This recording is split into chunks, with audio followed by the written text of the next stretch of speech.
Welcome everyone to episode 9 of the State of Miami podcast. I'm your host, Andres Corrales, and today's episode is entitled Learning from Yesterday for a Better Tomorrow with the one and only Dr. Paul S. George, right? We'll be discussing the history of Miami-Dade's urban development and a little bit about his book. He wrote Along the Miami River with many more books, and I definitely recommend it. It's a bunch of great images that tells a story pretty much of us going from like wilderness to a metropolis, right? And before I ask you the first question, I'd like to read this paragraph from the back of your book that tells the audience a little bit more if they don't know who you are already. Paul S. George is a native Miamian who holds a PhD in history from Florida State University. Dr. George is a professor of history at Miami-Dade College, Wolfson, and historian with History Miami. He is a past president of both the Florida Historical Society and the Lynn and Lewis Wolfson II Florida Moving Image Archives. The author of 15 books and more than 200 articles, Dr. George conducts more than 50 different historical tours of Miami and Southeast Florida, the most popular of which is his boat tour along the Miami River. So thank you so much for being on the podcast, and a special shout out to Maleka who connected us, like I said. Yes, well, it's great to be here, Andres. Thank you for having me, really. I appreciate it. So like I said, I really enjoyed this book, and this brought me back to what even got me involved into urban development and to become a new urbanist. And it's because back in 2015, when I was starting my senior year at FIU, I went on a Miami River boat tour on the Island Queen, as I was telling you. And I'm pretty sure that you were on it telling us, some great facts along the way. And it made me want to dive into Miami's history and just to be a part of the industry and figure out a way that I could, make the area a better place somehow with my professional career. So sure. Like I said, thanks again for being on. And I want to start off the podcast with this first question. What made you want to be so involved with Miami's history? As somebody who's, if I'm not mistaken, you've dedicated your entire life to being a historian. What is it that enticed you about? Well, Andres, it's a long story, and I know we have time constraints, so I'll make it relatively fast. I was sort of a mediocre high school student, but I had, in my senior year, I went to Archbishop Curley High, and we had brothers, and they were great teachers. And I wasn't a very good student, but the brother I had, Brother Richard Riker, taught American history, and he taught it anecdotally, and he taught it with an outline. Okay. And he made it so interesting that I had such a positive feeling for it. So I just kind of rode that through undergraduate school and graduate school at Florida State. And when it came time for the last piece of the puzzle for my PhD, that would be a dissertation. And my major area was urban American history. So, I can really relate to you. Mm-hmm. I had a selected topic. I'd written my master's thesis at Florida State in history on Philadelphia's politics during the Gilded Age. And I wanted to continue that, but other people and other universities has already picked parts of that as their dissertation. So I couldn't. Okay. And I talked to a professor of mine, and I said, listen, I'm destitute like all students. My parents, live in Miami. I could go down there and live with them and then research the topic, get it done, and complete the PhD work. And so my professor said, a real hot topic these days are police histories. So I said, why don't you, take Miami in the 1920s, take the police and just see where you can go with that. So I researched every issue, the Miami Herald, Miami News, city council minutes, police reports over a period of about a year. And one of the things I decided was the history of this area was so fascinating in the 20s. Let me take it back to 1896 when the city was incorporated. And let me bring it forward to 1930. And so that my dissertation then focused on criminal justice in Miami, the police, prohibition, police, African-American relations, traffic, which was completely out of control in this booming city of that era, as it is today. And, and I've just taken it from there, and I'm very, very busy. I retired from Miami-Dade 4.5 years ago, but I'm so busy with so many projects and writing projects, as well as the tours and talks with History Miami and working with History Miami in different capacities. So I'm just, I'm one of these lucky guys that gets up each day and gets to do what I want to do. Really lucky. I'm really lucky. That is awesome, and we're lucky. Well, To be thank you. completely honest, Thank you. that you focus so much and pretty much told the story, and the facts, and giving us, such context to understand what happened in the past. So, definitely grateful for that. Thank Um, you. so the next question is, like I said, this book was amazing, and I feel like not a lot of people really understand how important the Miami River was, to the beginning of the area's, like growth and everything. So, um, although the answer is in the book, I wanted you to elaborate. Why is the North Bank of the Miami River the single most historical element in all of Southeast Florida? Well, because it's hosted humanity for many thousands of years. We can trace humanity back there probably close to 3,000 years, but it can be much farther back. Archaeology, as it continues to unfold, will give us a deeper and deeper understanding of that North Bank. But we've had on that North Bank a major, what Juan Ponte de Leon called Tequesta Mhm. Indian settlement, going back thousands of years. We had 3 Jesuit missions to the Indians there in the 1500s and in the 1700s. We had a series of army forts there called Fort Dallas during the Second and Third Seminole Wars. We had the home of Julia Tuttle, Miami's mother. She moved there in 1891. We had Henry Flagler's Great Royal Palm Hotel, which really put Miami on the map early on as a tourist mecca. And of course, it's the southern edge of downtown, which was the most important quarter in all of Miami-Dade County, then called Dade County, from the late 19th century all the way into the middle decades of the 20th century, really up until the 1960s. So it's really, really important in terms of humanity, in terms of events, in terms of processes. Yeah, we're gonna touch on one of those events a little later. But yeah, I feel like that should be common knowledge in a way, and it's not. It's almost like a hidden, like a secret in a way that you have to dig in and figure it out. And in flipping through these pages, I discovered something that I kind of had already discovered in other books, but I didn't know that it was exactly this. And so the Miami River was known by the Spanish as what? Can you tell me what the Agua dulce, sweet water, okay? really mean in a reference of how clear and potable that water was at the time. And they discovered it quickly because they established in 1567, the Spanish did a mission, a Jesuit mission to the Tequesta Indians on the North Bank at the mouth. So early on, they discovered the place. And it went through different names over time, but you begin to see Miami said to be a name for a group of native Floridians who lived on the west side of Lake Okeechobee. You begin to see it used in a very common way, referenced in the river by the 1830s and 1840s. And from that time forward, we have always known it as the Miami River. Okay. And can you elaborate on what you just said, Fort Dallas? Yeah, Fort Dallas was the name of an army fort during the Second Seminole War, and it was located from the end of the 1830s till the end of the war in 1842 on the North Bank near the mouth of the river. It was named for a naval officer who had been in the area about a decade before that war. That was a war to push the Native Americans west of the Mississippi River, and the opposition to it led to the eruption of this war, fought between 1835 and 1842. Then it remained, it was inactive as a fort, but then in 1849, there was a so-called Indian scare up on the Indian River around Fort Pierce and places like that. And so that fort, which had been built as a slave house for enslaved people, that fort was activated in 1849 briefly, and then it was deactivated. And then there was something called the Third Seminole War, 1855 to 1858, when it was active again, fully active for that Third Seminole War. And in fact, one of the people there was a West Point graduate, a man named Abner Doubleday. He was an officer. And he was, at least in my youth, the inventor of baseball. It's been kind of debunked since then.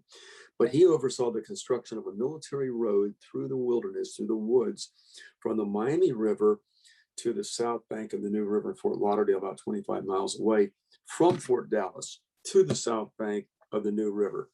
So those forts played a big role in Miami's history, and they gave Miami an alternative name. Probably as many people in the mid-1890s referenced the area as Fort Dallas as they did Miami. It wasn't until the city was incorporated in 1896 and they had this election. They had a long meeting on July 28th, 1896 to incorporate Miami. Among other things was to pick a name formally. And the choices were between Fort Dallas and Miami. They opted, the incorporators did, for the name Miami. But up until that time, Fort Dallas was very commonplace as a name for Miami. That's extremely interesting. And like I said to you, I bet 99% of people have no idea that Miami used to be known as Fort Dallas. True, true. So I feel like the next thing you just brought up, 1896, right? The year of the city's incorporation. In 1895, the year before that, there was only about 9 people living in the Miami River, right? Or on the right, on the right on both banks, essentially along the near the mouth and all, and they were primarily the few numbers, single digit 9, were the Brickles on the south bank, and Julia Tuttle, her 2 children, on the north bank. That was it on both banks at the mouth of the river, and we know that because there was a Florida State Census. It was halfway between the national census every 10 years. And that census only found 9 people on both sides near or at the mouth of the river. Wow. And the reason I wanted to bring that up was because the very next year when Julia Tuttle made that, that deal with Henry Flagler in 1896. Right. What can you elaborate on what happened after that deal, and what was the impact, and what was it that made that growth? Well, Julia Tuttle had been trying for several years to entice Henry Flagler and move his railroad south to the Miami River. His rail entered West Palm Beach in 1894. And so it was drawing closer to Miami, about 60 miles away at the time. And she wasn't successful in convincing him, even though we know now from letters and all that he had planned to come through Miami because he wanted to build that railroad all the way to Key West. Yeah. What she did was she accelerated the process. And as the story goes, and it's true, she sent, by way of one of his top lieutenants, James Ingram, undamaged orange blossoms to Flagler as proof that this was a frost-proof area, because 2 great freezes had wiped out citrus crops as far down as probably parts of today's Palm Beach County. So this would be great for farming because it's frost-proof. It'd also be great for tourism. And Flagler decided to take her up on her offer, and Mary Brickle threw in a couple hundred acres of land on the south bank of the river near the mouth too. And those were the enticements that brought Flagler down. He agreed to build what today would be a 5-star hotel, and to promote the area and help lay out the area. So it was a tremendous agreement, and it birthed this tiny community into one of the most dynamic cities in the Western Hemisphere today. So you're saying that one of the most influential points in Miami's history is when Flagler brought his train down over here. Yes, I am. It opened it up. Now you had a connection. You didn't have any roads at that time that would move you north or south, other than small roads within the greater Miami area. Suddenly you've got a railroad that'll connect you from the north bank of the river to points north all the way up, to Florida, and then connections with the trains further north if you want to go further north. Yeah, so imagine this was something that back in the day, and like at the start of our history was what gave birth to our city and right. The area. And I feel like it's something that has to be implemented a little bit more across the entire county, as far as connectivity, with trains or light rail or trolleys or all these other modes of transportation that are not just the car, right? And one other thing that I discovered from all of the material that you put out was that in the 1920s and the 1930s, Miami actually had one of the country's most extensive streetcar networks. I wanted to see if you could talk a little bit more about that and see and figure out why we went away from that. Obviously, we know car culture is what dominates the post World War II development, and it's nowadays we're still the same. We're dominated by the car culture. But I wanted to see if you could talk a little bit more about that streetcar network and what we can do. It was really something, Andres.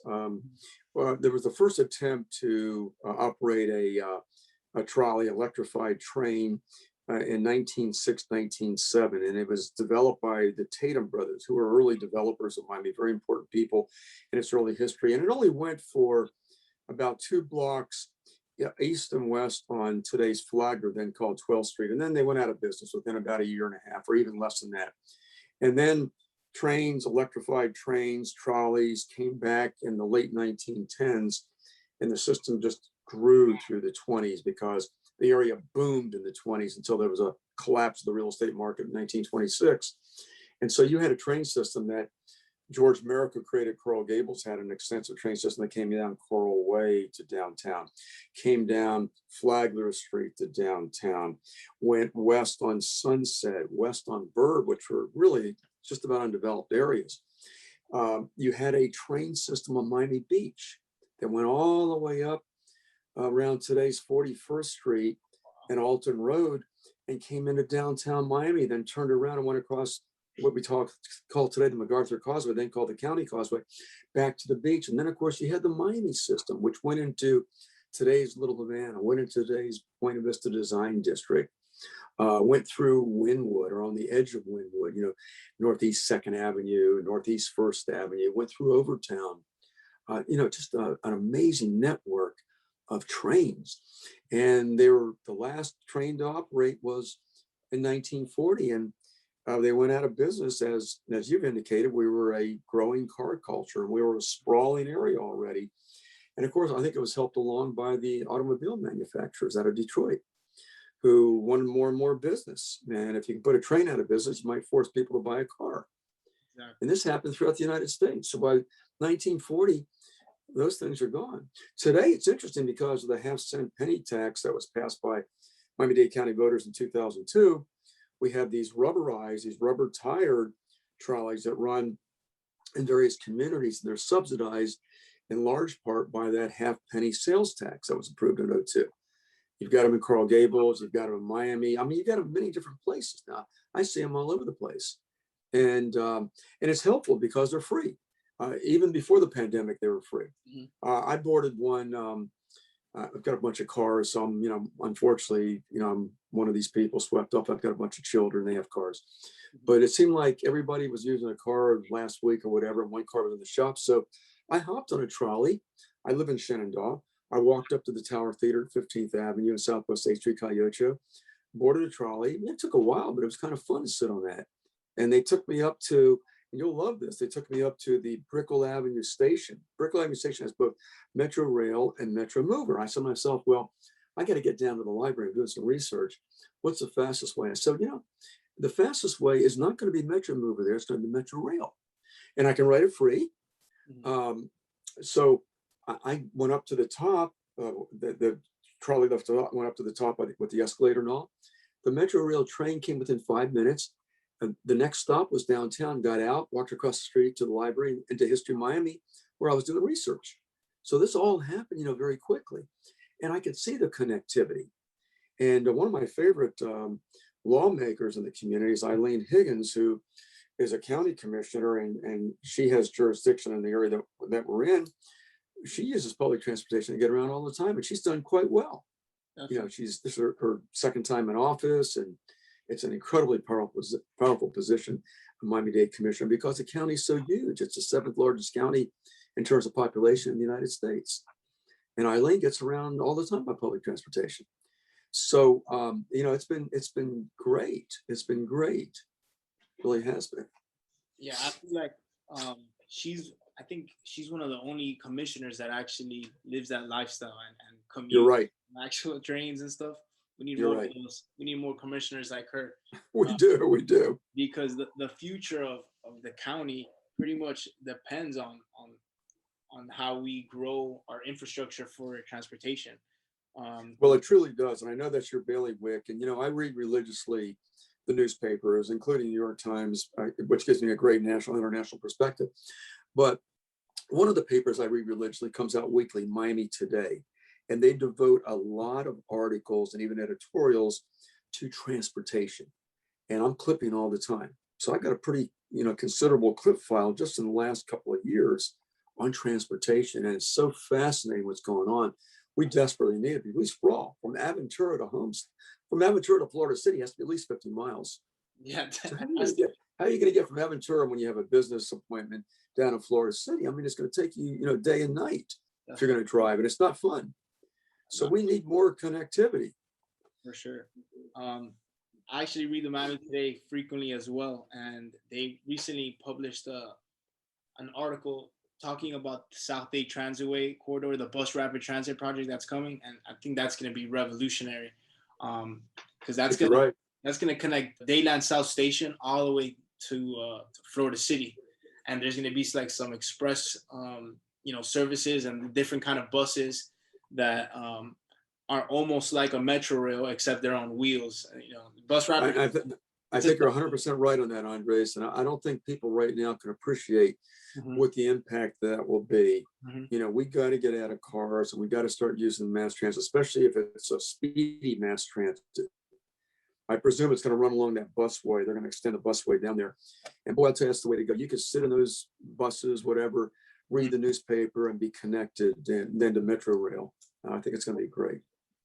And as I told you, so yesterday on my Instagram, I told everyone, hey, we're gonna have one of the best Miami historians on. Do you guys have any questions, right? And one of the questions was this. I'm gonna read it verbatim. It says, "Sure. Miami is the only major coastal city that doesn't have a healthy public realm along the river, canals, or even beaches. Was there ever a point in history when something like the Tampa River Walk could have been possible in Miami?"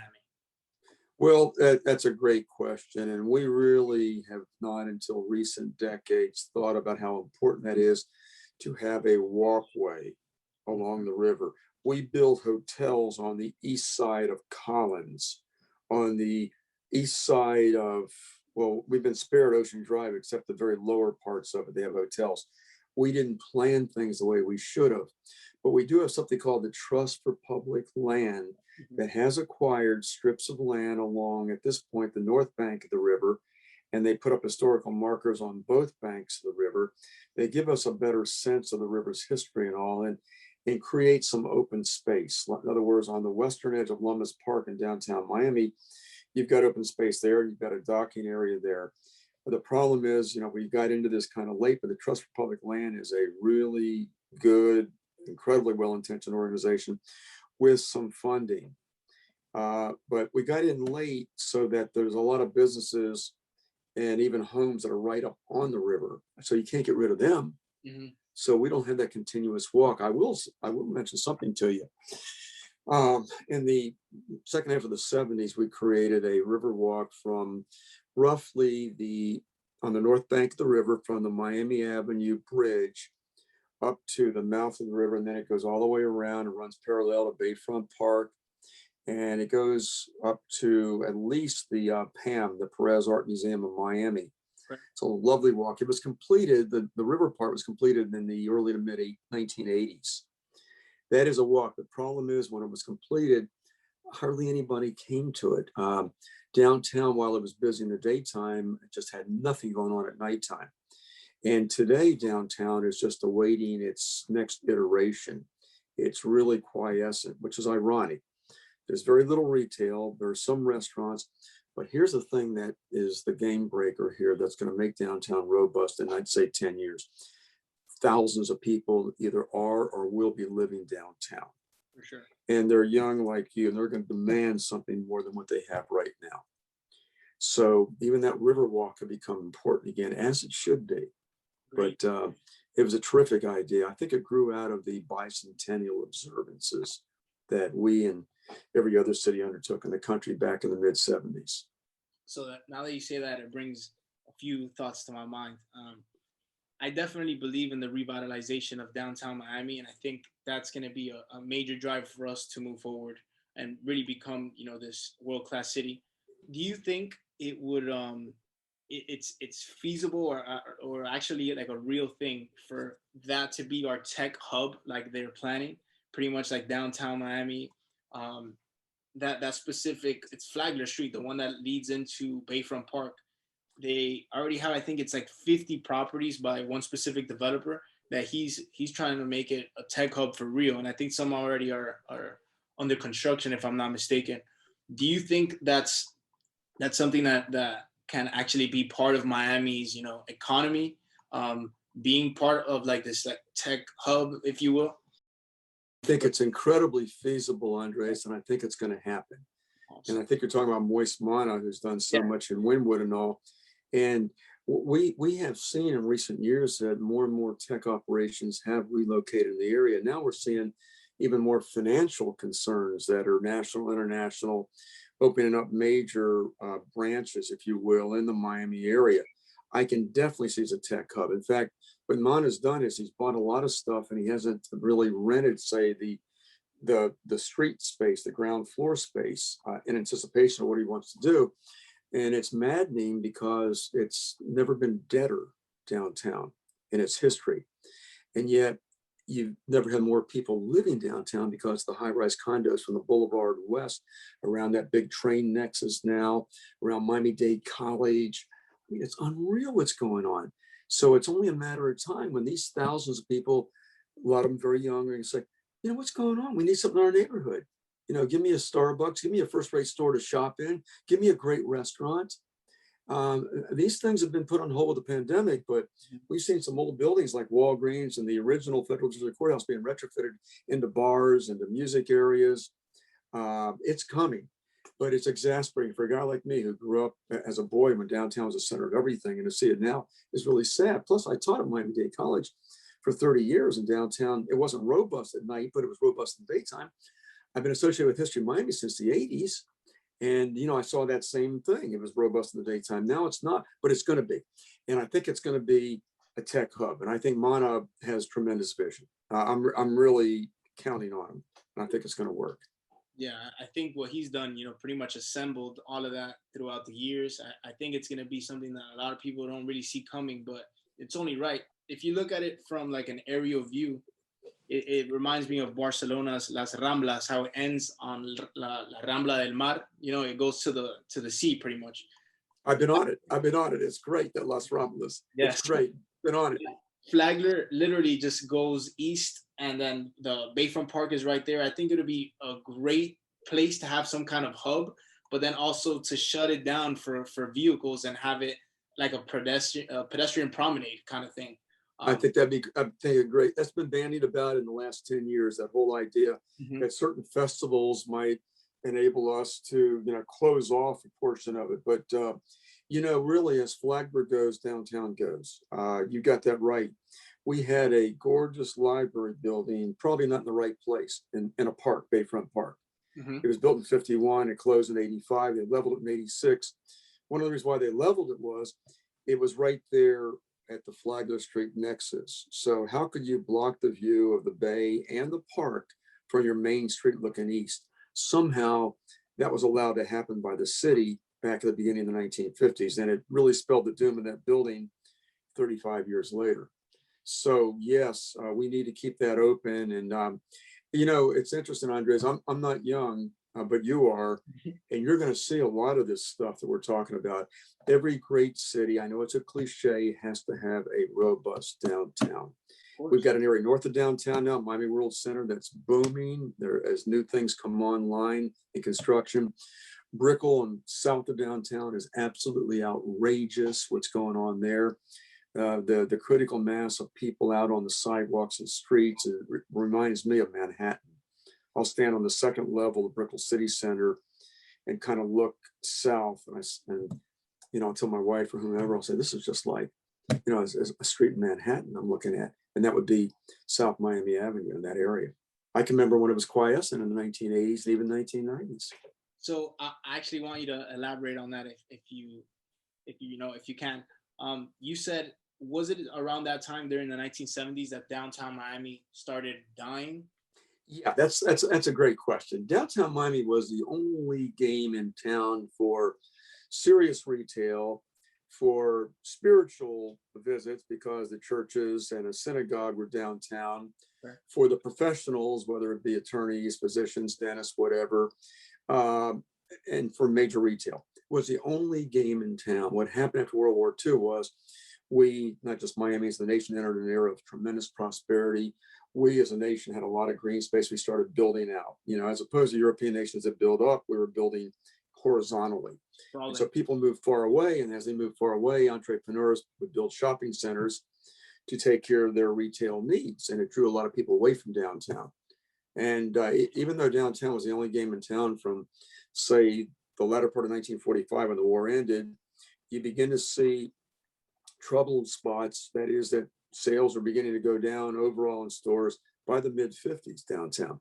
Well, it carried on for another decade plus as a major daytime and nighttime place for clubbing, for movies, for parades, for even living on some of the perimeter areas of downtown.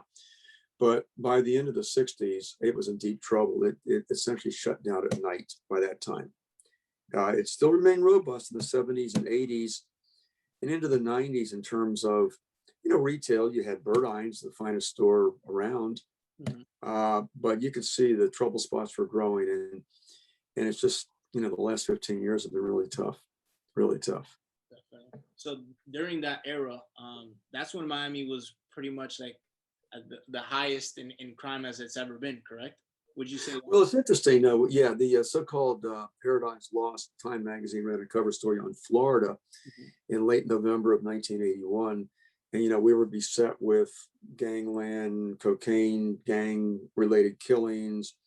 We had the rebellion, the uprising in Liberty City after 4 police were acquitted in the slaying of a black motorcyclist, Arthur McDuffie. We had the huge Mariel boat lift, which, looking back over time now, brought us so many productive people, but there were so many that came all at once, it kind of overwhelmed the place. But, it's interesting.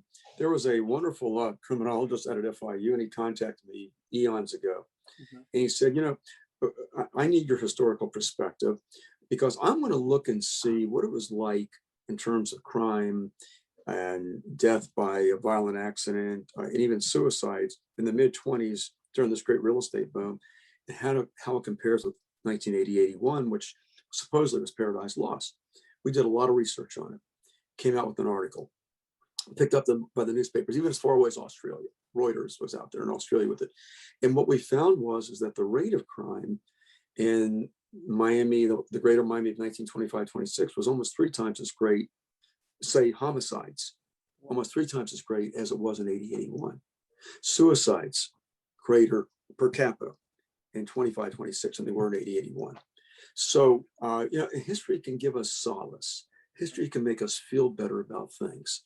And when this pandemic hit us, I read a lot about the pandemic. I've given talks by Zoom on the pandemic of 1918, 1919.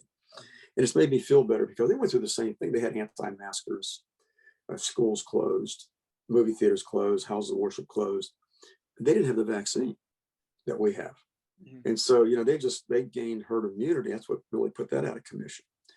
So history can give us solace. And yeah, we've had problematical times, say in the early 80s, but look what in 25-26 per capita, how much worse it was in terms of some of those categories we talked about.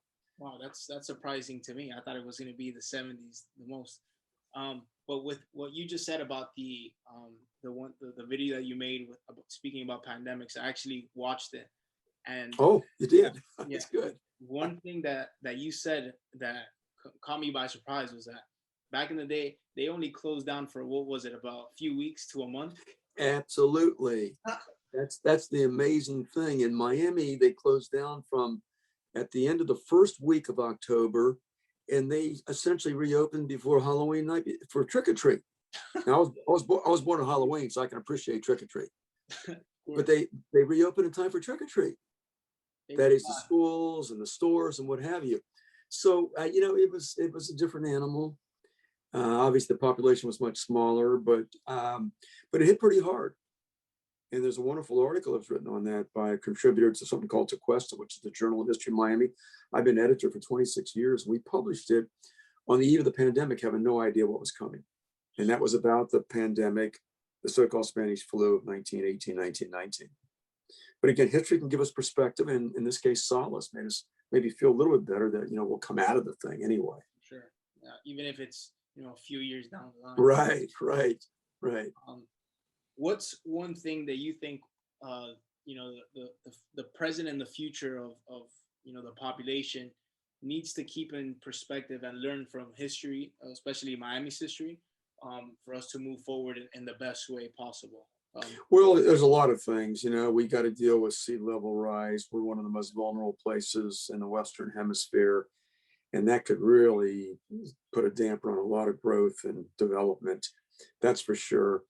We got to deal with, as you've indicated, transportation. We got to move people around, and it's got to be faster and more efficient than it is today. And it's got to be less pollutant than it is today too. And that's something. And we also have to look really at the disparity of wealth in the community and the affordability of things. I mean, it's getting to a point now where an average wage earner cannot afford to buy a home. And she or he is even hard pressed to pay apartment rental fees because their earning power versus the rising cost of these places. See, the gentrification has been a interesting two-edged sword. We revitalized neighborhoods like Shenandoah, Little Havana, are in the process of doing that at Wynwood, Buena Vista Design District. But as part of revitalization, we push the cost of everything up too. So it's a very delicate balance. And we need more affordable housing. We need more public housing. I think we need greater sensitivity toward one another and toward the planet. I think it really begins with that. I know it's easier said than done. As I've gone through life and have gotten older, I've become much more mellow, much more sensitive to this. I understand somebody 25 or even 35, it's trying to get ahead, it's trying to make a mark for a lot of reasons. But I think somewhere along the way, that sensitivity needs to set in. I know it sounds pretty schmaltzy, but I think we're better to one another. Everything and everybody's going to benefit from it. Do you think that should be tied into like civic involvement and as well as public education? Is that something that you think? I think they're both so important. Civic involvement means that you will put our politicians and our office holders more on their toes as more people get involved in civic affairs and in civic issues and questions, vote, monitor how our elected officials are doing things, voting on what. That for sure is so very, very important that we need to do that to really keep them on their toes. Now, the other part of your question was, Andres, about that. We talked about civic involvement, and the other part was, I can't quite remember. Education. Public education is so vital. We read things in the paper where in some of the more impoverished neighborhoods, some of the public schools, for example, just if you look at test results and learning measurements, where a lot of the students just aren't getting the education that, say, more affluent neighborhoods of public schools are receiving. That has long been a problem, but we need to attack it. We need to make it more balanced right across the board. We've got the fourth largest public school system in the country, and it's a good one. We've had a superintendent who's been around for over 10, 12 years. His shelf life is much longer than anybody I've seen in terms of, and until you go back to old times. We got to find, with these great magnet schools, some of these mega high schools out west. I mean, it's unbelievable, the system we have, but we got to extend that to everybody if possible. Agreed. And that's why I love new urbanism so much, because it addresses social, economic, and environmental sustainability. And through the design of, our urban areas and the connectivity of them, it impacts all of these, aspects. All of these, including schooling. Exactly. Because, think about just trying to get to school in the morning. You're either on a bus or a school bus or a public bus.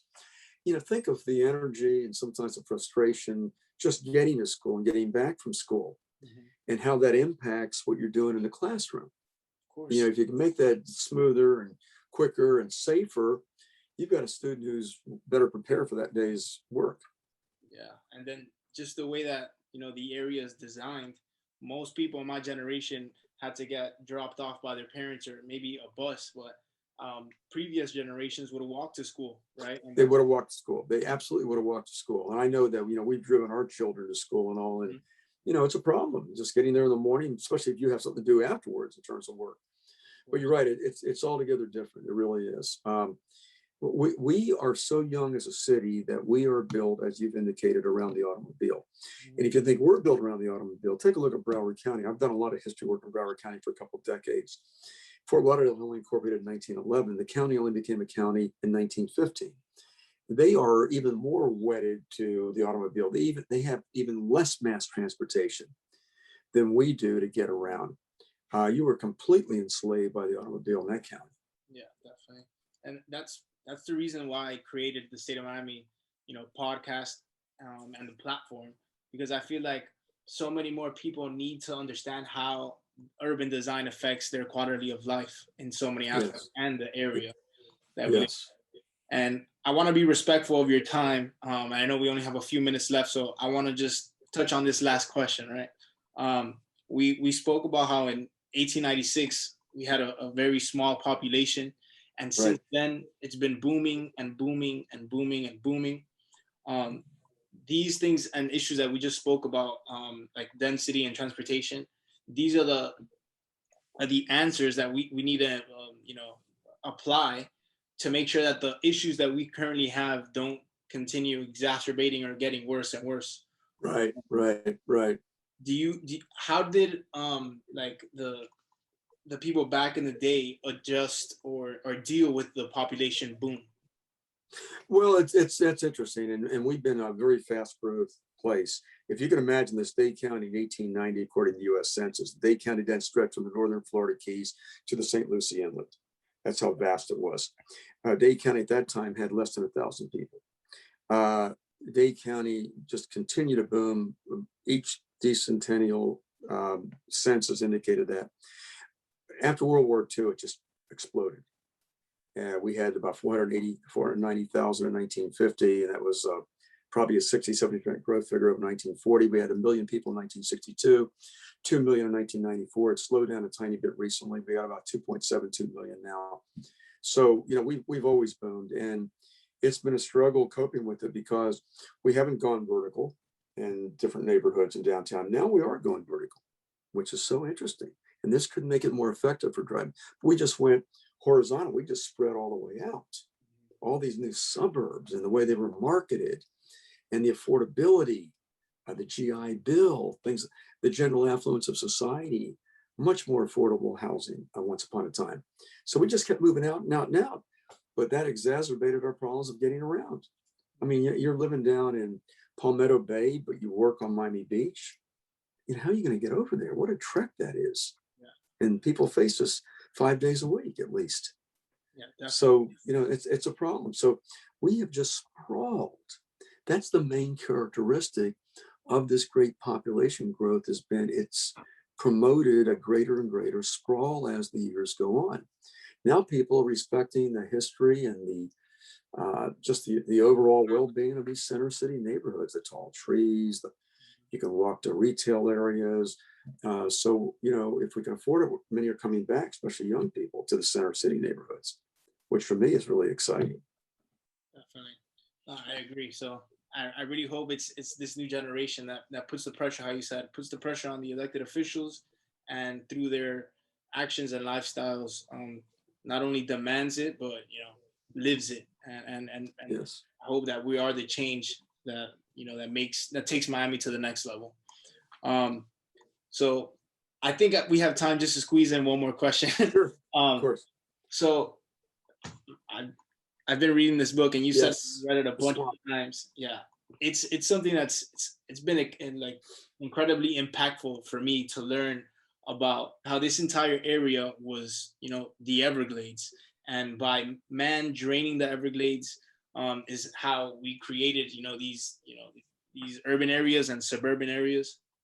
And I feel like the more I learn about the Everglades, I feel like everything that I've grown up like seeing and experiencing makes more sense, if that makes sense. And I understand it makes me understand myself a little more, right? And it's a weird feeling, but it's cool. What's something about the Everglades drainage project that maybe you can touch on and talk about?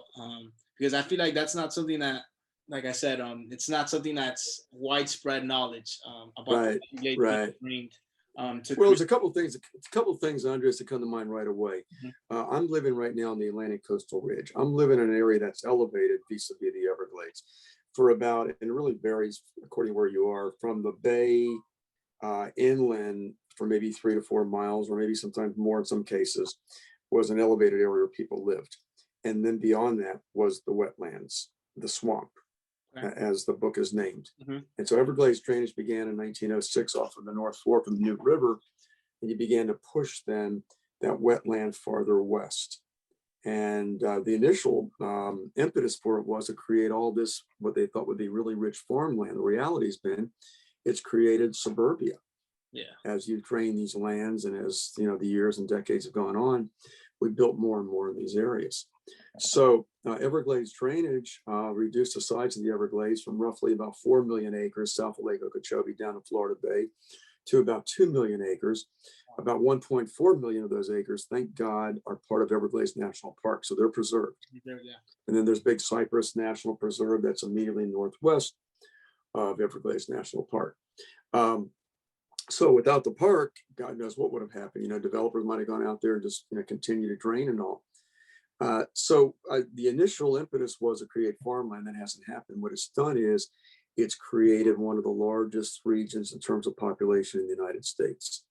You've got Palm Beach County, Broward County, and Dade County all together there. You've got over 5 million people in an area that had double-digit population 125 years ago.